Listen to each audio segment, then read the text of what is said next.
following is a conversation with Sonny Drinkwater, an entrepreneur and co-founder of WellEasy. WellEasy is a membership-based online platform that's aiming to make healthy living accessible and affordable for absolutely everybody. Sonny and the team at WellEasy have been on a mission over the last couple of years, organically growing their business from starting in a garage to being an online platform that now has over 10,000 members.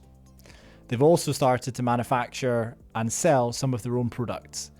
Sonny explained the journey over the course of our conversation today, all the various ups and downs associated with building a business, and also gave us some real insights into his vision, which is to improve the health of the nation through his business. Absolutely loved speaking to Sonny. As a mission-led founder, I learned a heck of a lot about supermarkets in the UK, the food industry as a whole, and also his approach to healthy living as a founder. This would be a great conversation for you to listen to if you're interested in how to eat healthier, how to shop better, and also interested in the journeys of startup founders working in the wellness and health space. This is Inside Matters. My name is Dr. James McElroy. I hope you enjoy it.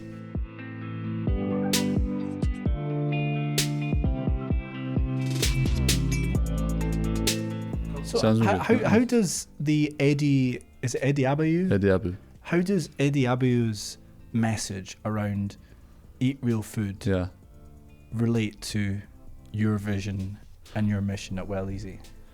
From what we know and the amount of time we've been in this space and looking at kind of the food system and products and what goes into our food system and how the UK eats and how Europe eats, one thing that we've lost here in the UK more than any other country in Europe, and it shows because 50% of our food bills are spent on heavily ultra processed food, is a pure love and appreciation for the quality of ingredients that we're actually consuming on a daily basis. We've lost that ability to appreciate cooking, appreciate good food, appreciate where food comes from, appreciate how that makes us feel, appreciate how that tastes. We've gone down this kind of real rabbit hole in the last 40 years of being super, super convenience focused. And it's really had a detrimental effect on just how ultra processed and heavily processed the food that we're consuming eat. So yes, as I mentioned, as much as some of the nutritional claims he might make or the diet he necessarily eats or even the diet he encourages people to eat, it's not necessarily gospel and you shouldn't take it at sort of face value. There's a lot that's probably wrong or can be challenged on that with regards to that. But the overall message of eat real food and go back to the basics is going to do nothing but a net positive for people's health overall. It's hard to go wrong with that messaging, isn't it? 100%. Don't eat ultra processed, like micronutrient light food. 100%. Eat real food. So could you bring us to the start of your journey then with WellEasy? What was the inspiration, and walk us through how you've got from kind of where you are today back to the very, very start? So I guess, first start in this space. So myself and Josh are the two co-founders of WellEasy. Our history is that we've been friends since 12 years old.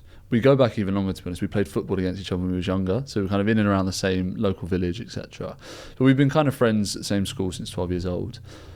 Went off to university, myself personally. Josh also had his own health experience, and I think the irony of health and wellness, or people understanding about health, is sometimes you have to get unwell to realise what it means to be healthy and go on that path of discovery, which is a whole other topic that we can get into. But in the long and short of it, I was at university.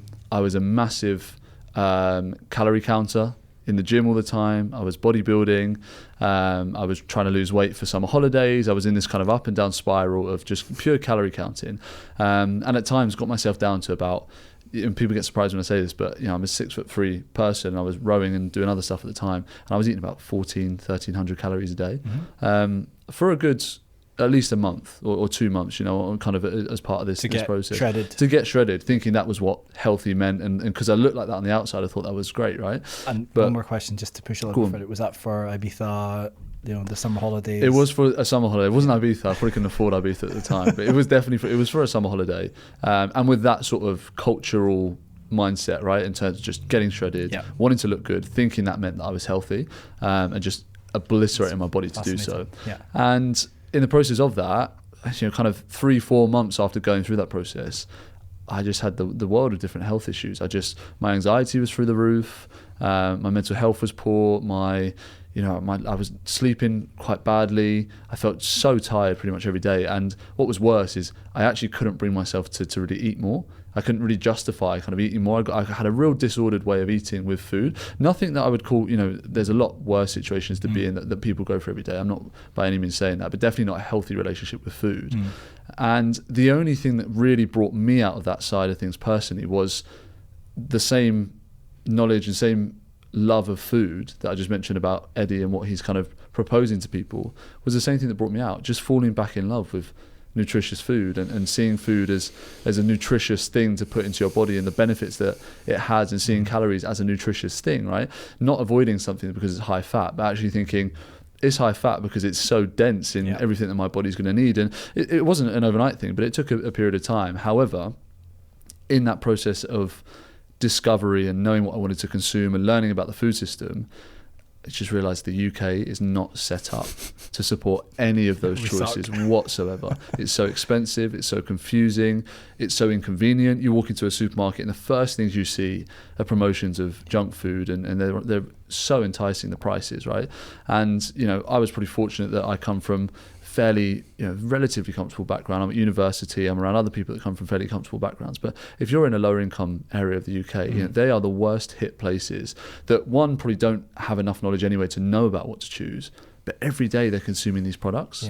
And so we started to learn more and delve into the food system. As I mentioned, Josh had a similar process. His was a little bit different in the sense that he had exposure to black mold in his university halls. Oh, interesting. So a really interesting one that probably you'll be very interested in. Probably did the world of damage to his kind of internals, his microbiome, and just was really on a strange path that he had to kind of heal himself from. And did he go through a process of sauna and sort of like all the tools that the more functional medicine type doctors? Exactly. That's fascinating. All the stuff that he could do himself without paying the money to go see specialists, he tried to kind of educate himself on, right? But a big part of that was what he was eating, what he was putting into his body, etc. So we both had this similar path and journey. We were both very entrepreneurial as well. Did a few different things at university. Josh had his own different startups, side hustles. None of them made it or were successful. Brought in a little bit of money each month, but nothing much. But we just decided, look, we felt so passionate about this problem. The UK, without being pessimistic, was getting worse all the time. The information we're having now about how bad it actually is really bad. And we were like, let's set out to solve this. How can we make healthy living easy, accessible and affordable to everyone here in the UK? And that was the kind of the initial beginnings of the journey. Now, the UK is particularly bad, I think, isn't it, across Europe? Could you maybe give the listeners some examples about, what makes us so bad? So, for example, you walk into a supermarket and you see all the junk food versus maybe in Italy you see, fresh bread or something like that. Could you give any examples that might sort of really make it hit home for the listener? Yeah, absolutely. I think in the UK, we've got a very, very strong supermarket system, which is a good thing in the sense that it's convenient access to food for people, which is obviously a good thing. That's obviously a good thing, but the issue is that our UK supermarkets, currently 11 companies control 80% of what is on those shelves. Wow. And those companies are all the names that you'll be familiar with, Mars, P&G, Nestle, Unilever, the big names of this world. And unfortunately, they have such a grip on our supermarkets and a complete lack of care for the quality of a product and the focus on someone's health or well-being when it comes to that product, because whether it's down to the individual or not, they have to focus on financial growth. They've got shareholders, they pay our pensions, etc. So they've got to make a profit to kind of keep those pension funds topped up, to keep their shareholders happy. And that feeds through to how they then look at the food system and what they're trying to do. So they will value everything based off of how quick a product can be consumed and how big that margin can be on the product. That's kind of their overarching goal with any product they have. Is there also some element of how often do people come back and buy it? Exactly. Therefore, if you load it up with, sugar, and maybe there's some other things in there as well, people eat it and all the receptors go, wow, this is great. This is super calorie dense. I need more of this. And they just come back and they come back again and again and again. So it's some element of that as well. It's exactly that. When they test a new product, when they test a variation of a new product to bring out to the market, so they'll A/B test. You'll know well, obviously, about different A/B tests and things like that. That A/B test is For the listener, can you? Yeah, so an A/B test is you've got one variation of a makeup of a product, and you've got another variation of a makeup of a product, and you're kind of either taste testing or blind testing with someone or a member of the public to understand which is better. And the benchmark they're looking for to value which one is better is how much does someone consume of that product in a quick amount of time. And how much margin is in that product. Those are the two benchmarks of the thing. And for the listener, margin, we're talking about money. Margin, we're talking about money. Yeah. We're talking How about much money How much can you money make? can be made from that? Cost of goods versus what is someone prepared to pay on a regular basis, right? That. So if they decide that they want to put in XYZ different chemical that might make the food more palatable, might block off the receptors that make you feel full, might extract some of the fibers out of the product, that's the primary incentive. Is how, as you said, how often will someone buy this product? Yeah. And what sort of margin can we, or what sort of money can we make from selling the product? And these A/B test type trials, do they have like benchmarks? So, for example, this is our current bestseller, like a Mars bar, for example. Like, do they blind test with a Mars bar? And if people come back and go more and more for something, that's not the Mars bar, then that's potentially a blockbuster product. And it's all just driven by those metrics, taste and margin. It's exactly it's the primary. That's the primary driver. It's not that they're sitting there thinking, we've got this new high quality ingredient. Is it palatable? Does the consumer like it? Does it say the product tastes good? They're waiting to see, does it taste good? Obviously, it's part of it. Yeah. But how quick are you going to consume that product? A part of me feels quite sad because I'm imagining that there's teams of research and development scientists out there right now. Maybe they're listening, and they wake up and they go to bed, and when they think about work, they're thinking about, how do I create the most addictive, highest margin, best tasting product for the masses? 100%.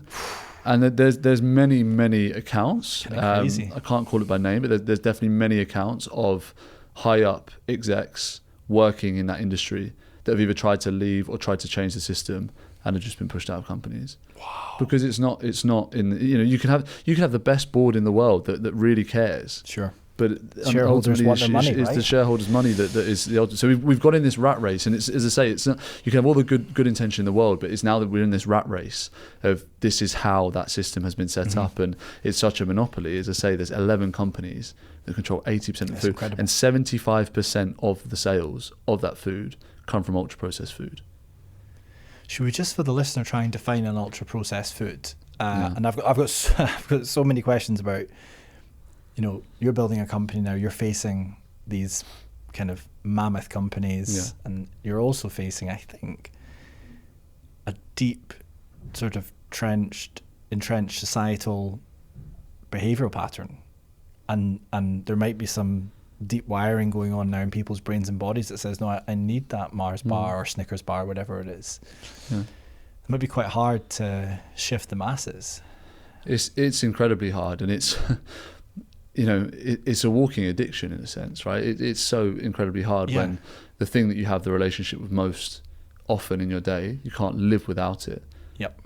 There are people addicted to it. It technically is an addiction, and there's some interesting science. Obviously, one of the biggest people in this space is Chris Van Tulleken, that wrote the Ultra Processed People book, right? Mm-hmm. And there is some science to show that the same way that he was able to, not himself, but the same way we were able to encourage people to get out smoking was this kind of really interesting protocol that was like, carry on smoking, but whilst you carry on smoking, we're going to educate you about the downsides, the effects, the harms of smoking. And eventually, you start to lose that kind of necessity of relationship with the product. Obviously, it doesn't work for everyone, but that was a really big way that they actually got people to cut out smoking and cut back from smoking.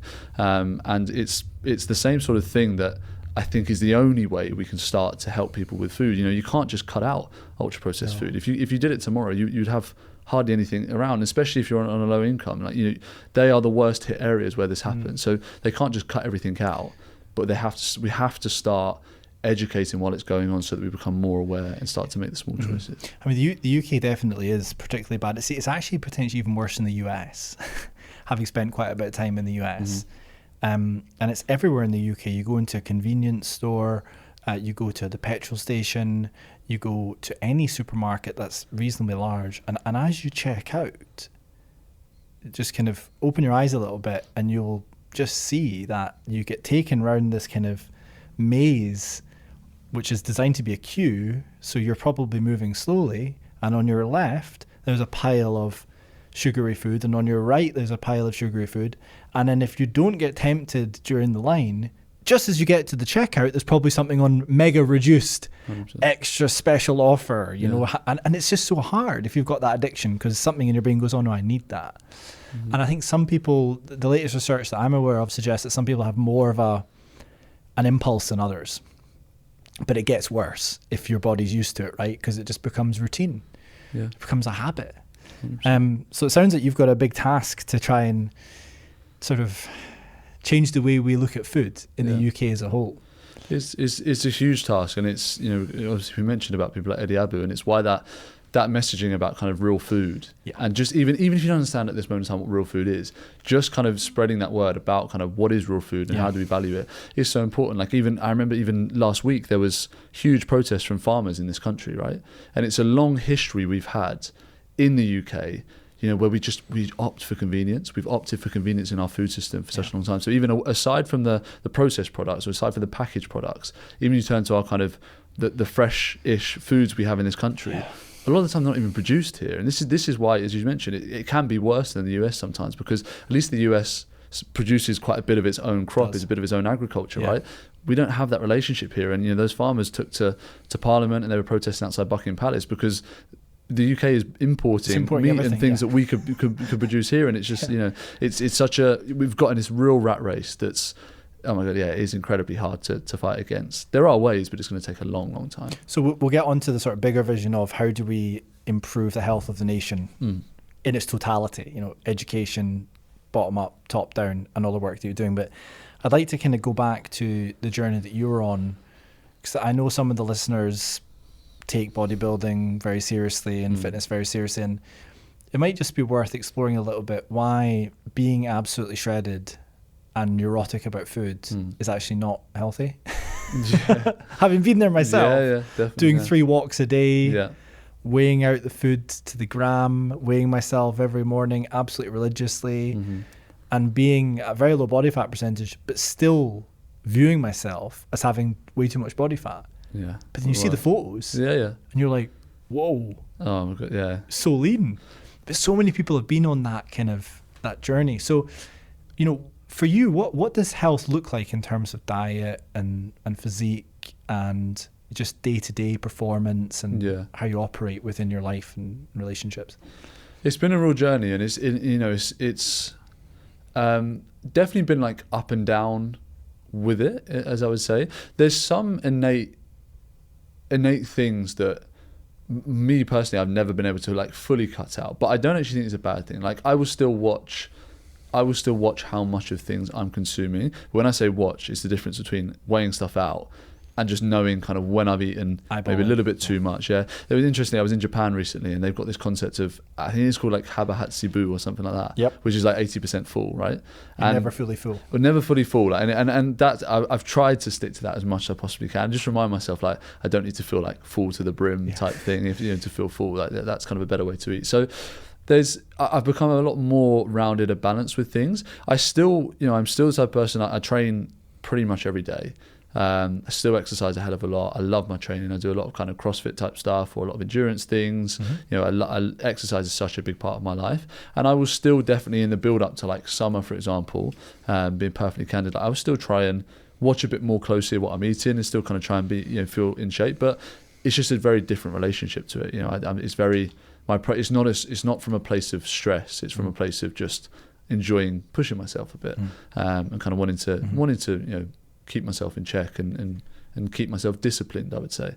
That's more the case these days. And how do you balance your food then and your diet over the course of the week? Like, do you sort of look at things a bit more strictly Monday to Friday and let the weekend go a little bit? Or like how have you managed to structure? Because you're running a company, you're training all the time. Are you competing as well in some things? Yeah, I've done a few competitions. So you're competing, that's a lot to balance, right? So It's a hell of a lot to balance, and I've just had to pull out of one competition. I went to a High Rocks race next month, and I had to pull out of that, which was frustrating. That's a shame. I'm doing the Berlin one. Are you? Yeah. Oh, I mean, so far. I did one Should be back fun. in I think November last year. It was good fun. Yeah, fun. Yeah. Really good.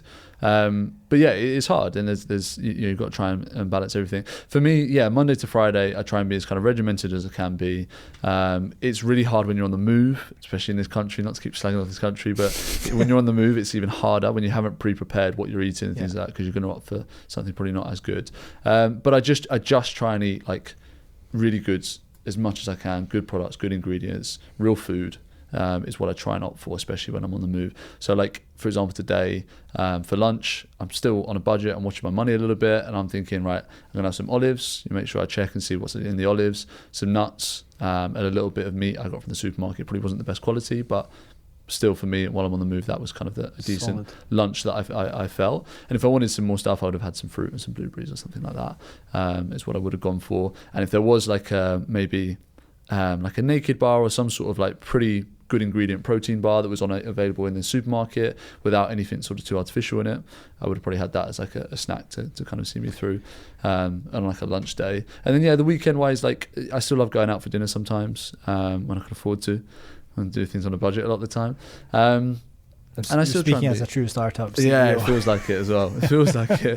But like, 80-20 would be the best way to approach it. Like, and it's not, I don't go blow it out crazy proportions and go have like kebab and things like that. I don't really feel like I need that, but I do like to go out for dinner and occasionally have the chips, or occasionally, have something like that at the weekend if I need to, and just do it within balance. I don't drink much. That's one thing I don't drink much at all. And are some supermarkets better than others for quality of produce? Maybe you don't want to get into naming specific supermarkets just because of, I don't know. I don't mind naming them. But yeah, it'd be quite interesting just to hear your perspective actually, on which ones are the better ones in terms of quality of foods and ingredients and access to, food on the go, that kind of thing.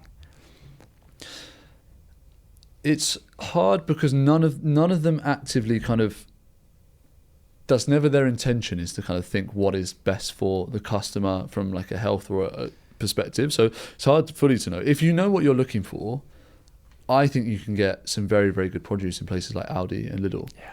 You really can, if you kind of understand what you're looking for. And interestingly, they were kind of one of the first places, I think they are still the first places, on their meat, they label it as like grass-fed, and they started to cotton onto a bit more of the grass-fed or pasture-raised type trends and things like that. Not to say that it's 100% grass-fed, but it's, they're paying attention, is what I would say. That's interesting. And I think their kind of more German, European influence plays a part in that. Back to the UK. They just keep it simple. It's pretty simple, a lot of their stuff. And you pick up the packet of, as I said, olives or something earlier. In Aldi and Lidl, sometimes it's just olives, which is what you want when you want a packet of olives. Right. You go to Tesco or Sainsbury's or something. Cheese, seed oils, everything. There's so much stuff in it, and there's so much different things added that don't necessarily need to be there. Gums, fillers. It's not the best. So I think you know what you're looking for. Places like that are great, especially on a budget. I think in terms of the bigger chains, Sainsbury's has a pretty good offering. They're introducing more and more new brands that we know the brands of. We'd stock those brands. So they're definitely introducing more of them. They charge quite high prices for them though. They definitely put a premium on deliberately. Interesting. Waitrose is obviously much better for quality, but it's obviously expensive with that. So it is true to say Waitrose have a higher quality. Definitely have a higher quality. Yeah, 100%. Yeah, more focus on organic. A lot more of the brands you tend to find on places like WellEasy. You might find some of them in Waitrose and places like that. That's fascinating. Yeah, so it's definitely a more focus on quality, but a different customer and a different focus. So before we jump into WellEasy, I just want to talk a little bit more about how you're managing your life as a co-founder of a company, keeping fit and active. You've got a social media presence, and you're just really, really busy. So how are you managing your stress levels? Sounds like the training is potentially a really key element for you. And the sort of past perception of CEOs was never sleeping, smoking, drinking every day to manage the stress, on a plane every week, never doing any exercise, and then collapsing with a heart attack, at the age of like 50 or something. But it feels like it's changing a little bit. I don't know if you feel like that, but I feel like more and more CEOs, both male and female, are sort of really thinking about how do I perform at my best. So you're running a health-focused business. I'm just wondering if that's kind of rubbing off on you and you're trying to maximize your longevity and health span? And if so, how are you doing it? Yeah, without a doubt. And I think the benefit of being in the space that we're in is that there's like an osmosis effect of we're kind of in that space every day. So we've got to practice what we preach, and we've got the best access to good food and things that support that, right? So definitely a space that I want to be in, and intentionally put myself in that space for one. I think I'm very fortunate in the sense that one of the biggest pillars to my life is good relationships, and especially a relationship with my partner. I've had that since I've started the business, and that's kind of fundamental, to me and keeping sanity and keeping things sane and nurturing that sort of relationship is really important. It's definitely one pillar that I hold very close to myself. Keep friends close. You've got to switch off. I think when we first started the business, we were very ambitious, very, like most founders are, but working all the time. I would stress if I saw someone working harder. Even to this day, I was staying with a friend in Canary Wharf last night, and they have all the lights on, all hours of the evening. There's lights on, and I'm thinking, who's working at this time? Should I be beating them? Should I be working that? Right? It's just the most toxic. Who's outworking me? That's the thing. Who's outworking me? And it's incredibly toxic to think like that. I think you get to a point where you realise, like, I've now started to approach, and I think being hit by the market that we're in and the fundraising climate and stuff, you've got to approach these things with longevity, right? It's a marathon, not a sprint. And the best companies survive and adapt and learn how to go through. And taking that approach to what we've done as a business, it genuinely has been stressful. The last 2 years have been a hard time. Raising money, trying to focus on the unit economics of the business, trying to get to profitability. But my gosh, like, the business now is in a much, much better position. And I sleep much better now than I probably did then. So there's a few core fundamentals. I actually don't, I used to do a lot more like protocols. I used to do a lot more like red light in the morning. I'd be meditating. And probably at university, I was even more into that.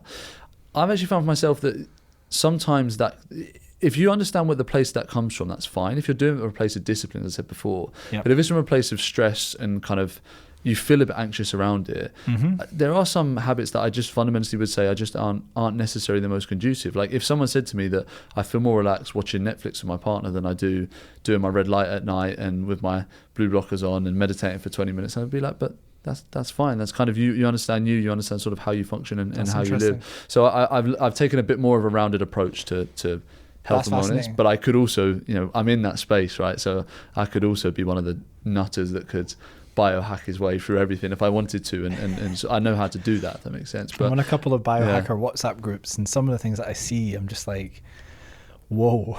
Honestly, like, are there actually people living like this? There are, and credit to them. It's really an interesting space, and it's if you like that side of things. I mean, that guy Brian Johnson, I'm sure you've come across. If you love the data and that side of things, probably a bit too far, right? But too far, but like for him, he's super interested, right? And if that's fulfilling and that he feels like this is his life's purpose, amazing. Like hats off to him. And now selling his own supplements. As well. He's capitalising on his fame and his traction and so on. But he has got apparently one of the most highest polyphenol olive oils that exists on the market. So I would love to try that. Oh, is that a fact? Yeah, he's got some ridiculously good. He says this. It's like the high, because he has a ridiculous amount of olive oil every day. To him, olive oil is the holy grail of food. Yeah. So he has some really high polyphenol olive oil. So I would love to try it. To be fair, olive oil is really good. I love olive oil. If you can get the right stuff. Yeah. I know you're big on this. Yeah. So do you want to sort of give the plug? Yeah. Well, we've got our own coming out soon. So stay tuned for a WellEasy olive oil. But yeah. It's that industry's massive. That olive oil represents kind of everything that is kind of going wrong in the industry to some extent, and kind of misinformation and what goes on, and health labeling for the sake of health. Could you talk a little bit about, because I watched some of your social media posts and I did hear you talk about olive oil. I think it'd be interesting for the listener to talk about the nuances associated with olive oil and how perhaps the, Tesco's Finest or whatever it ends up being, best olive oil, it's maybe not the best. So what's the story there? So I always say to people, it kind of blows their mind, but I always say to people, like, you may have actually never tried extra virgin olive oil before. People say, obviously, everything's labelled extra virgin. You think it's extra virgin, but it's you may have actually never tried extra virgin olive oil. Reason being, for a multitude of reasons, places like, for example, Tesco and other supermarket chains, first big red flag to look out for is, are they selling that extra virgin olive oil in a clear bottle? And if a lot of the time they are, right? And that's the first real indicator, because chances are, even if that was extra virgin olive oil they put into the bottle, by the time you've taken it home, come off the shelf and you've consumed it, it's been through all that transport and the logistics, the exposure it's had to sunlight turns those olives not rancid, but obviously it gets them, they go through that kind of aging process and they lose that extra virgin quality they initially had. So that's one big red flag to look for. The second is that if you look on the back and a product doesn't say 100% extra virgin olive oil, right, and doesn't actually list that as an ingredient, there's also a very high chance that it's not 100% extra virgin olive oil. And actually, places like Italy, they actually have a fraud squad set up just because of olive oil. They've got an olive oil like police Italians team, right? take it very seriously. Yeah, to take it very seriously, because what tends to happen is that people will slap on like a made in Italy label onto a product and say made in Italy, it's olive oils from here. Oftentimes, it's been shipped in from Spain, it's been shipped in from Portugal, it's been shipped in from other places into Italy, it's been bottled in Italy, potentially even cut up with some other seed oils, things like rapeseed oils and other things put into it, and label slapped on the front saying made in Italy, extra virgin olive oil, right? And it's not. And they get away with it. And it's genuinely, it's going on pretty much every day. And one of the biggest companies, and I'll say the name and you'll know the exact name I'm on about, Philippa Berio, which is a massive olive oil company, they've been under investigation for it multiple times. They got sued for it, I think it was about sort of 10 years ago. I think the result was just something ridiculous. It was like if you consumed a bottle of their olive oil in the last like 5 years, you could claim back like £1 per bottle or something like that. And it was massive at the time. Who's going to sit there saying I've had this bottle and this Here's bottle? all my receipts. Yeah. It's never going to happen. So it was quite a light way to get off of it, right? So there's a lot of corruption that goes on in that industry. That's crazy. More than people realise, and especially as prices are rising at the minute because of forest fires and everything that's gone on. Yep. It's probably getting worse as we speak. It really is getting worse. There are a lot of supply chain pressures at the moment, aren't there? The price of chocolate's just gone up.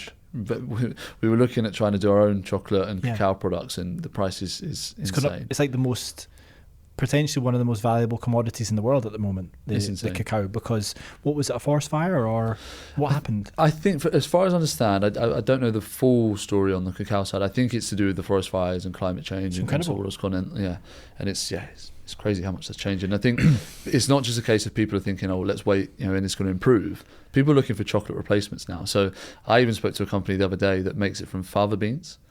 Oh, and really? They make a chocolate equivalent from fava beans. That's interesting. So there's going to be some innovation that comes out of all these supply chain pressures. Yeah, especially in that kind of food tech world. There's a lot focused on chocolate. I'm sure there's mushrooms that taste like chocolate somewhere, right? Because the mushrooms are amazing. Yeah. So I'm sure you've got so many other nuggets of wisdom for the listener, but I just would like to bring you back to the start of WellEasy and how it's grown. Because I think the startup journey is just so fascinating, and you must have learned just so much about the industry and good eating and healthy eating. So could you give us kind of like a whistle-stop tour of, day one and then how it's built over time, and now you're raising around and building the company? It sounds like a success story so far.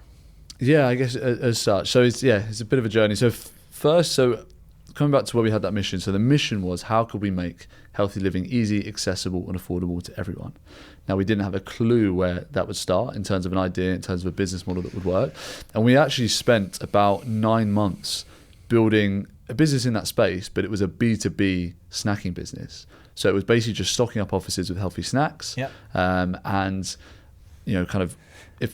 issue was people started to work from home. Oh, right. I thought you were going to say something else. Go on. I thought you were going to say people don't want to eat healthy at work. Yeah, there was a bit of pushback because on that. Yeah. I don't know if you've seen, and we might actually start ordering from you guys. Yeah.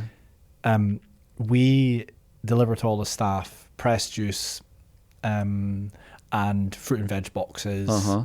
We experimented with giving staff athletic greens. We've experimented with lots of different things, all driven by my desire to create a really healthy, engaged, happy workforce. Yeah. And I've started to realize that some of the perks that I think are sick are other people.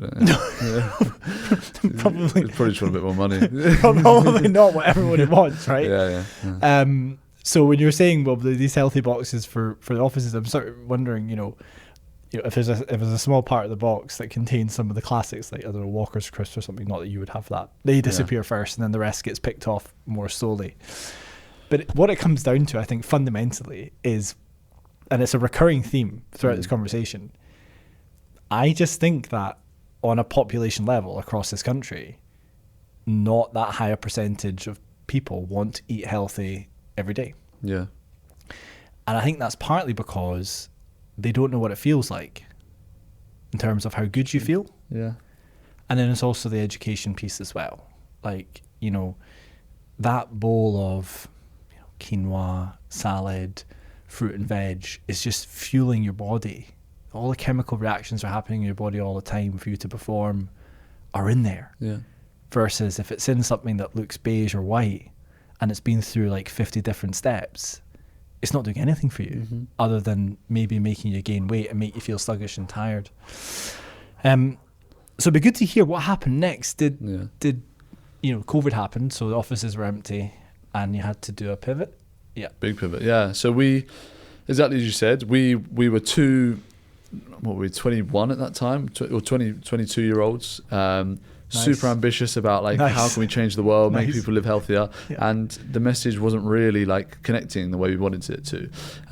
Everyone started working from home, pandemic hit, and we became like a care package system as a one-off thing for companies. So, we had some big names, we had the likes of JP Morgan that were like, yeah, we'd love to do some boxes with you. I was super excited, maybe like 300 boxes to a certain team at JP Morgan. Didn't hear from them for 6 months. Do you want another box? Do you want to do it again? Sorry, no, it's a one and done thing. There was no repeat revenues in it at all. And we were just kind of on this never ending hamster wheel of like, oh my God, this is the longest slog of a business I've ever kind of done or tried. But it was a good step in the direction of knowing how to find suppliers, to find brands, to understand the food space, to understand people's preferences and consumer habits, etc.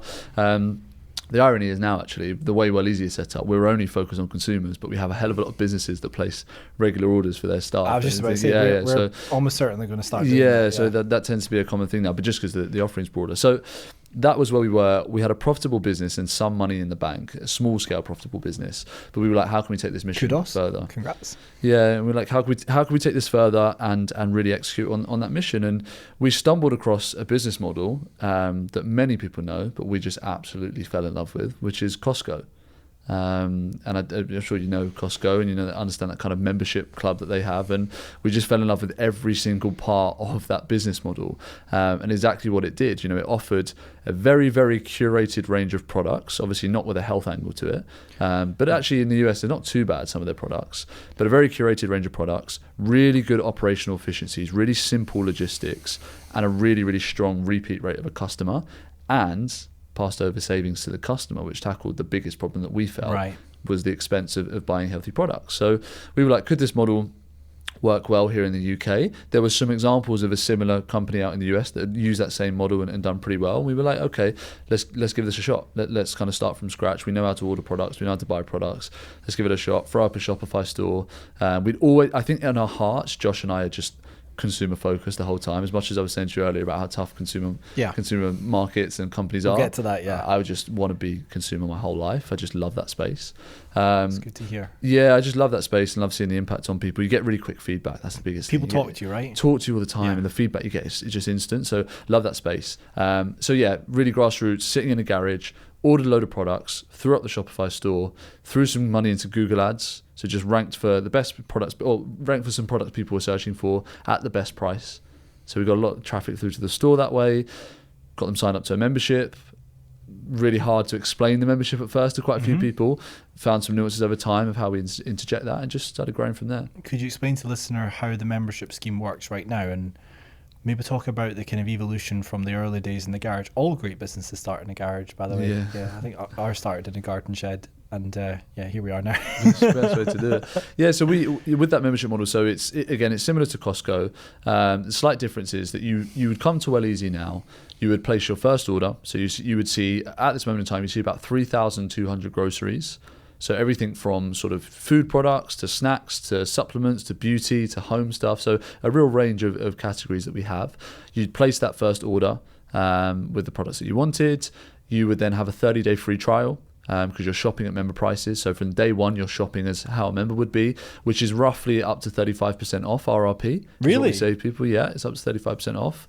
So you've got 30 days to try that for free, no commitment. And then after the 30 days, membership comes out for the year. So it's £48 for the year, which works out to £4 a month. A single £48 payment. Single £48 payment for the year. So £4 a month, price of a coffee per month. To shop at those prices and place a decent size order. So that's really simply that is at the core of what we do, and that was how we started it. So we started scaling up there.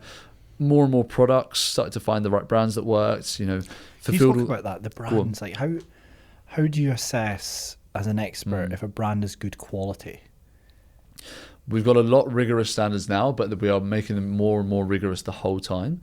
But it's not easy, I would say. Right. For a brand and a business that's built on trust and sourcing and the quality of what we're putting out in terms of the messaging and the products, the biggest threat to that level of trust is the brands themselves, because if we don't do the right work to find out the brand's really good for our platform, that just jeopardizes our trust with the customer.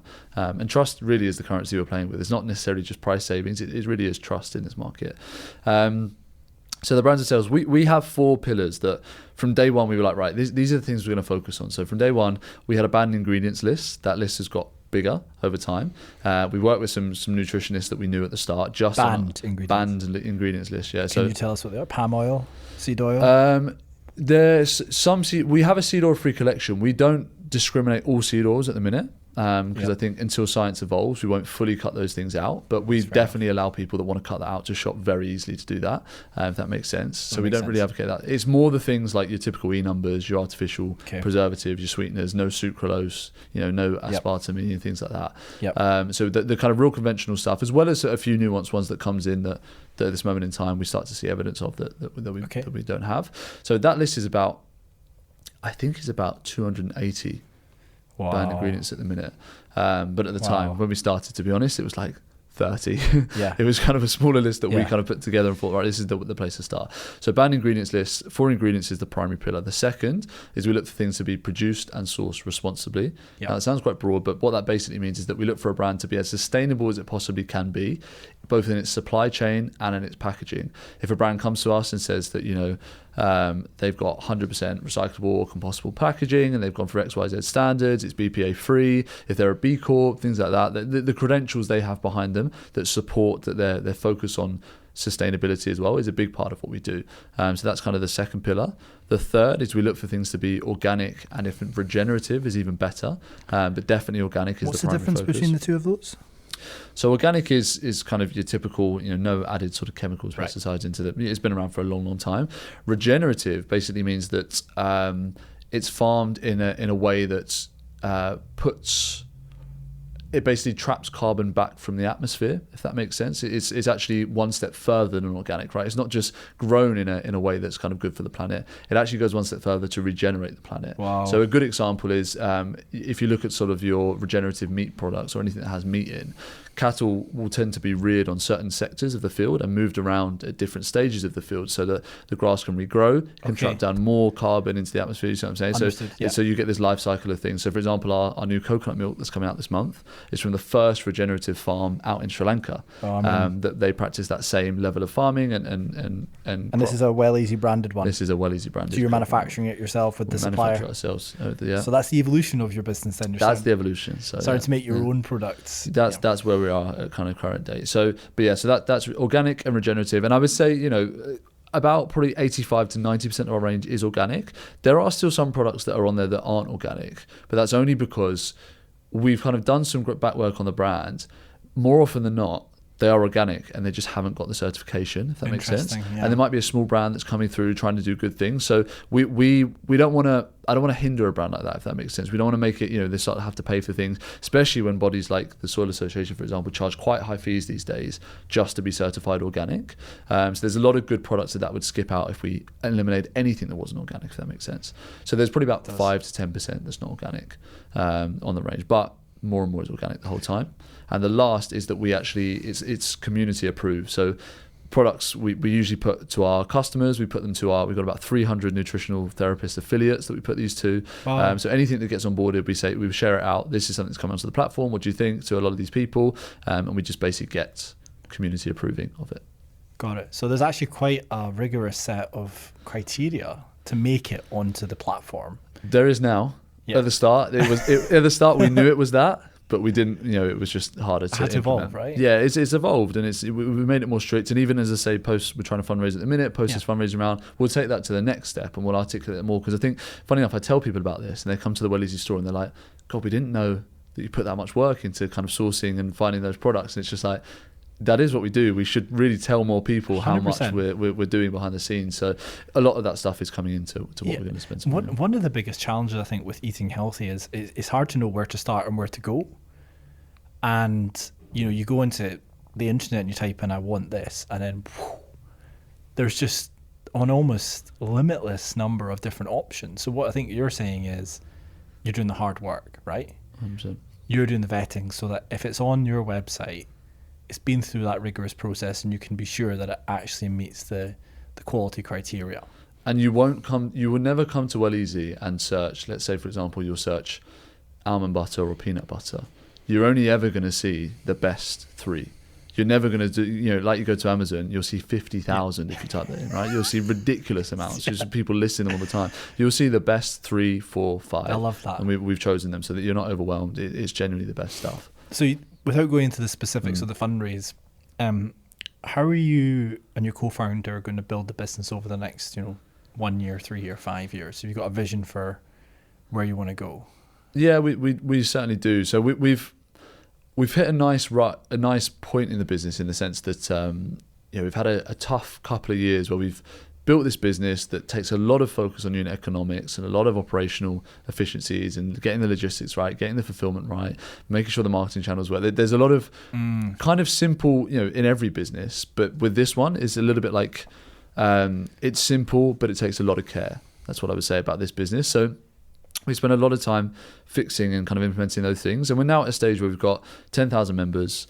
We've got 3,200 products on the store. We've got 32 products that are our own products, so our own brand SKUs. That was launched back in September last year. 32 of our own stuff and 3,200 amazing products in total. And we're at a place now where, for us, we just want to accelerate everything that's not only making the business work, but everything that we know is providing value back to our customers. And that's mostly down to kind of 3 key things. It's just price, service, and selection. Can we get more affordable prices especially on our own brand? That's really where we're driving those prices kind of back down again. So for example, our coconut milk that's coming out, which you can tell I'm super excited about launching. You are very excited. That's going to be like, you're a big fan of coconut milk. I use it a lot for cooking. Yeah, I think we use it a hell of a lot. In most of our dishes. Instead of butter, but it's just kind of a base for more of those kind of creamier dishes, to be honest. Nice. So I do a lot with things like that. I'm a big sucker for Thai food. Okay. So I love a bit of Thai food, and like myself and my partner, we cook a lot of Thai curries and things like that. So it's massive, obviously. Okay, yeah, awesome. Awesome. So yeah, excited. I can tell you're excited about the coconut. I'm very excited about that. Yeah, it's more so just regenerative as well, though, because I love that, because that's it's quite a new thing to the UK. Like, some people know about it. I honestly never heard of it before. Yeah, and I think I hope it's going to come through in a big way, because that is kind of one step further than organic. And it really is, to me, that I see that as the future. So excited about that. Real focus on those products. So ideally in the next year to 2 years, as you kind of mentioned, we get that to about 100 products. We want to get up to about 32 to 100 of our own brand products.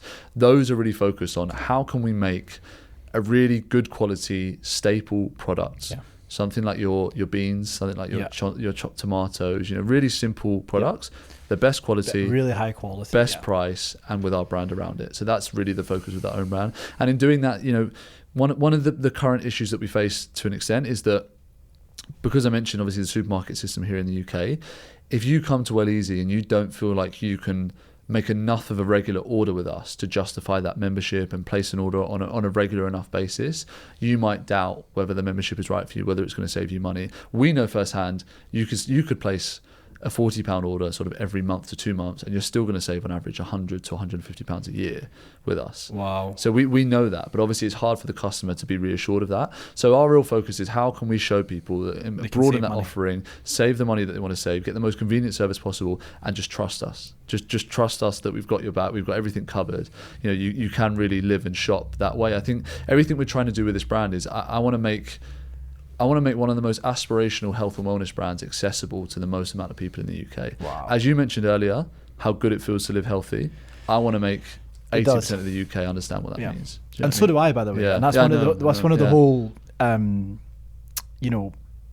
a underpinning drivers for the podcast is how do we get good quality information to people about improving your microbiome, improving your gut health, and therefore improving the rest of your body and your function and your mind. So I think your vision's absolutely amazing, and all the best for the fundraise and the next chapter. What other products are you planning on making? Can you share, like, what's your pipeline? You mentioned the chopped tomatoes and things like that, and it sounds like where you're going with it is trying to make healthy eating accessible for everybody, no matter kind of what their income level is. Yeah. And it brings me back to a point I wanted to discuss, which was why is it harder for people earning less money to eat healthy? And I'm not trying to sort of be provocative or sort of jump to conclusions, but something like a sweet potato and a cucumber and a carrot and a tin of chopped tomatoes is actually not that expensive. I'm not sure you can actually make a meal out of that, but I'm just giving examples. So is it because where these people live and shop, there isn't anything like that? Or is it that it is just more expensive than eating like a microwave meal, you know? So like, what is the driver? Like, can you give any insight? There's a couple of real key answers to that question, and I'll try and do it in the kind of most diplomatic way possible. Firstly, yes, as you mentioned, in those places where lower income families live, there is, on the whole, less access to good products. Right. They still will have fresh produce. They'll still have tins of things like that, but it's far more saturated with one-off promotions, buy one get one free promotions, really heavily pushing those promotions. Yep. And the reason being kind of pertains to the next point, which is probably the biggest point of it all, that actually, although people say, because I hear that argument a lot, it's not actually that expensive to live healthy. It's really expensive to cook and to spend time cooking. Time is one of the most precious commodities that anyone has in this world and in this life. And if you're a lower income family or a lower income mother and you're raising kids, and you might be a single income household, she might be working 3 jobs a day. Cooking is the least of her priorities with regards to that. She wants to just make sure that her kids have food that they're going to eat, that's on the table, and time becomes the most precious thing that she has to do that. So time is such an important part, and it is expensive when you tell people to do that. You could say, it takes 20-30 minutes to cook, but if you don't have those 20-30 minutes, or if you can't find a way to justify those it does become a lot. And the third point, which comes back to that, is largely it comes down to education. Yeah. Education plays a real part in that. It's not, most of the people that live in those areas and grow up that way, they don't have that exposure to things like myself and you had. They wouldn't even have the chance to have an eating disorder. You know what I mean? They wouldn't even have a chance to be too obsessed with the gym. When you put it like that, yeah. Yeah, and they don't grow up accustomed to that way, which is why I will forever stand with people like Eddie Abu and think, what an amazing thing that he's doing. Absolutely. Because he's speaking to those people for the first time ever. They've never heard that message about real food, or thought to cut things out or to cut back, or that someone might be deceiving them with food marketing. And it's really hard for them to even listen to that and try and act on it, but they're listening to it, and that message is having an impact. So those are the real things that it is costly, and it does cost a lot, and it's expense outside of price, if that makes sense. That makes total sense. I think what you've said is so easy to understand for me, and maybe it's a little bit naive of me to say, well, these things are cheap. I think if it's not there, and the other part is maybe the educational piece and the information piece is not spread widely enough for people to understand that actually this is really important. 100%. And what you put into your body dictates your chances really of getting disease and being able to live a healthy life for a long time. It's mainly driven, I think, by, yes, of course, there's the genetics, but then there's everything else that's modifiable, which is, are you moving, are you exercising, are you sleeping, and the other modifiable risk factors around alcohol, smoking, and then what goes in, right? Yeah. And you can't expect to be living a long and healthy, happy life, really, on average, if you're not taking in the good stuff. Yeah. And that's essentially the whole ethos behind WellEasy, right? Isn't it? 100%. Yeah, it's a lifestyle, and you'll know firsthand. And when I tell you this, you'll know exactly what I mean. Those habits have a domino effect, right? Even you just deciding that you're going to drink more water on that day, might make you go to the gym that day. That gym session might make you eat better that day.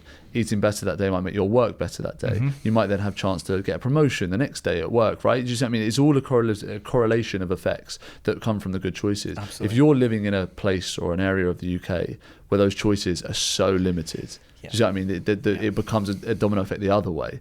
You don't make that choice over water. You don't make that choice over exercise. You don't make the choice over food. And the last thing that's sacrificed, you just want to give your kids a meal. Yeah. And that's it. And or it you get becomes into so a hard. cycle and it's impossible to get out. So how are you going to sort of get to everybody over time? I mean, I know you're thinking about the next... Yeah. I'm sure you've got lots of fires to put out, like every business does, by the way. One of the things I've learned over the last 5 years is every founder CEO will tell you that everything's going amazing. Yeah. That's just unbelievable. And you look at people doing press releases for huge fundraisers and good data, and they've done a big deal with this company and everything looks incredible. Guaranteed, behind that veneer of positivity, there's a million fires that need to be put out. There's a crisis here. There's a major issue here. Guaranteed. But if you can look into the future, how do we get the nation healthier? People like Eddie are probably doing a great job just spreading that message. Yeah.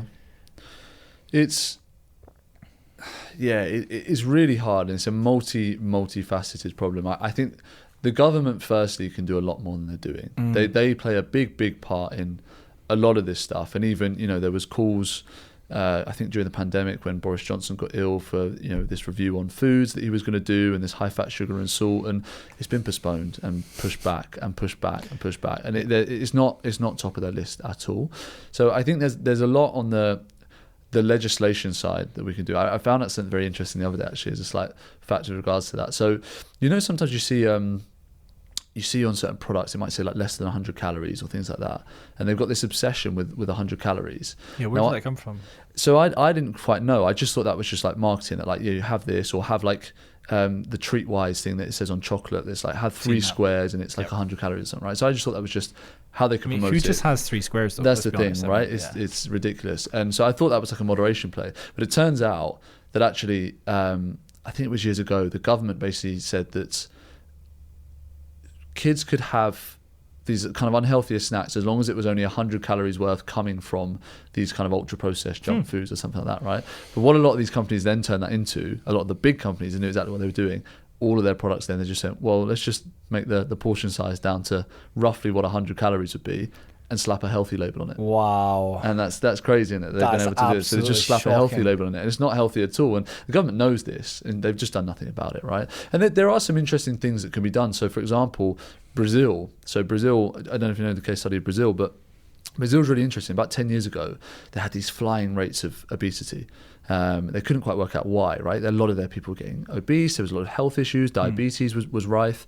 And they found out that a lot of it was to do with the introduction in the last 10 years of this kind of very heavily ultra-processed junk food that had come into the Brazilian market. And what they decided as a government, as a team of scientists thought that could work, they just slapped a black hexagon on these foods that were causing these problems. The same way we get smoking kills on on cigarette packets. Wow. They slapped a hexagon onto these products. So you'll see a can of Coke and it will say, this product can be harmful to human health. Wow. They've drastically cut down obesity rates. The health of their population has just improved like overnight. It's had a huge impact. So there's a lot that the government can play a part in, but again, where incentives lie, it's hard to do. And also, if we had leaders within the government who were actively promoting the healthy lifestyle. I mean, I haven't heard any prime minister over the last, goodness knows, since I can remember. No. I know Boris Johnson went on his runs, but that was more of a comical thing because it was more about laughing at Boris Johnson rather than him smashing out an Ironman or something like that. So maybe we need our leaders to be a bit more in tune. I mean, Robert, I don't know if you've seen Bobby Kennedy in America. So he's actually really going for it. He's talking about his weight training every day. He's talking about taking on big food in America as in the industry. He's just hired, I think, as his vice president, an athlete. I can't remember what she's very proficient in, but she is an athlete and competed at quite a high level. So he's actually building that Healthy America sort of brand under his campaign, which I think is really interesting. I think it's brilliant. Yeah. But can you imagine the impact if we had, instead of, them eating bacon rolls and everything, to be fair, bacon roll does taste quite good sometimes, but it's kind of class. But big salad bowls and they're out training all the time. Maybe we need some of that, like inspirational leadership, top down. I think so. And instead, we not to badmouth people too much, but the health secretary we've got at the minute, I can't remember what her name is. Her husband owns the biggest sugar company in Europe. He's the owner of the biggest sugar company in Europe. And it's like genuinely, and without being like, I'm not into like conspiracy nuts or anything like that, but it's an irony, right? It's just ridiculous, like how that's the case, right? She's got no incentive to look after it. So so there's a lot that can be done at a top down level, but also as we kind of touched on a lot throughout this, there's companies like us that have to play a part, and we try and do the best that we can, but by no means are we catering for those people yet. I would love to. We offer a match membership program. So for every member that signs up, we sponsor a free one for NHS workers, low-income families, students, teachers, armed forces veterans. So we run a match program to help as much as we can with that, to give people access. But by no means is it still accessible to the people who want to be. But we will... I do confidently believe, as long as we continue this trajectory, it's going to take some time, 10, 15 years.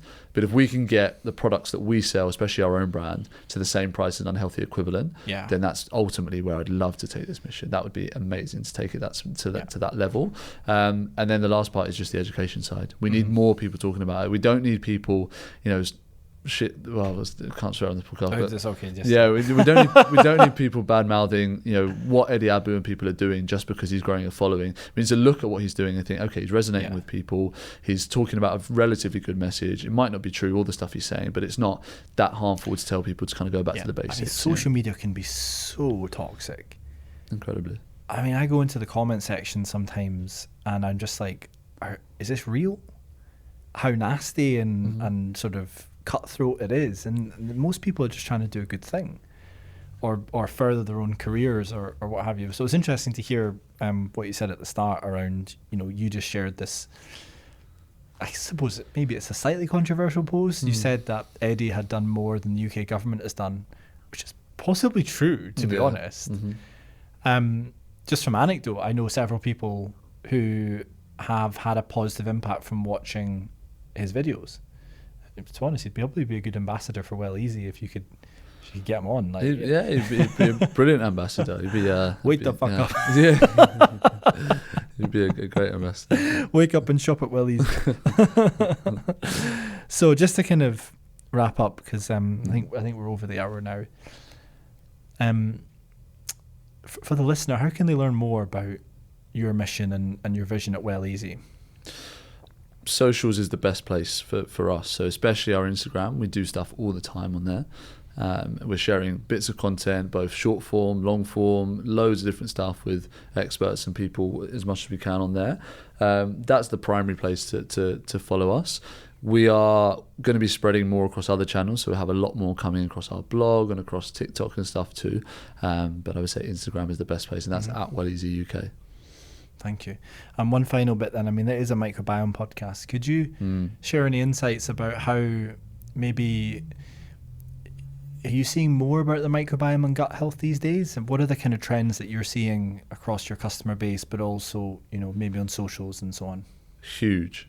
Firstly, a massive trend. I think it's such an important future of sort of where research is going. I think it could not be more important, to be honest.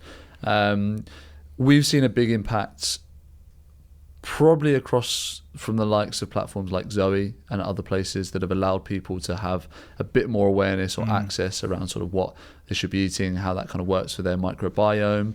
We've definitely seen a real uptake of fibre is a big trend that we've seen. So getting more fibre, prebiotic, fibre in particular has definitely become really popular in our search terms that we see across the store. That's become a real big one. That's fascinating. Yeah, so prebiotic fibre has become big. I think Tim Spector's made fibre a very kind of profound thing for people to focus. And I myself have adopted that approach. I think a lot of people are quite fibre deficient, but it's a very nuanced topic, I find, with the microbiome. Funny enough, you might know the company. I made my dad's 8 years ago, I bought him a Viome test. He's coming on the podcast next week. Really? Are you serious? The Chief Scientific Officer Viome's coming on next week. Oh yeah. my god, yeah. So I bought him a Viome test probably about 8-9 years ago. I think it's next week. It might be the week after next week, but he is coming on to talk. It's quite nice that you mentioned that, because he is coming on in a couple of weeks. Yeah.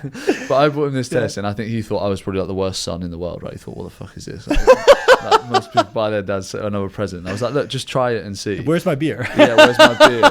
But in saying that, both Zoe and both Viome and even the stuff that I've done with them, like, it really has just given them that level of awareness that it didn't have before. And I've seen it, osmosis effects start to take hold. So I really think the microbiome is a good place to start thinking, because I think it plays such an important part. Yeah. I don't know the science in depth, but I know that it's going to be a profound part of the future of everything we do.